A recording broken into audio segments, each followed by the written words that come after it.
Oui, événement météo extrême aussi en Grèce, dans le sud de l'Europe, avec toute cette chaleur qui a frappé le sud de l'Europe cet été. En Grèce, ce sont au moins 150 000 hectares qui ont brûlé. Une grande partie est partie en fumée dans l'incendie de la forêt de Dadia dans le nord. Incendie qui est le plus grand jamais enregistré dans l'Union européenne. Alors Fabien Perrier, vous êtes à proximité de la zone. Les flammes continuent à ravager la région.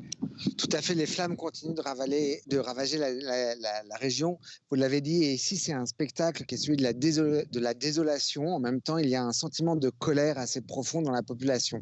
Tout à l'heure, j'étais dans un petit village qui s'appelle Lefkimi, et des habitants m'expliquaient qu'ils avaient vu partir le feu à l'autre côté de la colline et que d'un seul coup, il s'était propagé à une vitesse grand V et qu'ils avaient reçu des alertes pour évacuer le village. Sauf qu'ils ne veulent pas partir de ce village parce que, en réalité, il est la source. Cette forêt, c'est leur mère nourricière. Il est la source de leurs revenus.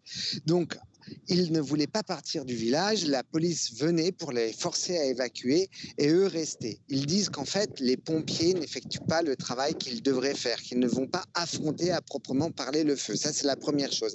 La deuxième chose, c'est qu'ils remettent aussi en cause la stratégie du gouvernement. Donc, ils demandent ces évacuations, mais qui, dans le même temps, ne prévoient pas une aide suffisante pour aller contre le feu. Alors certes, les forces internationales sont là, vous le voyez derrière moi sur le tarmac de l'aéroport d'Alexandroupoli. Pour autant, la colère monte et le gouvernement est aujourd'hui en train d'être critiqué très fortement par une population qui a peur de perdre sa forêt, ses pins, le miel, bref, tout ce qu'il a fait vivre.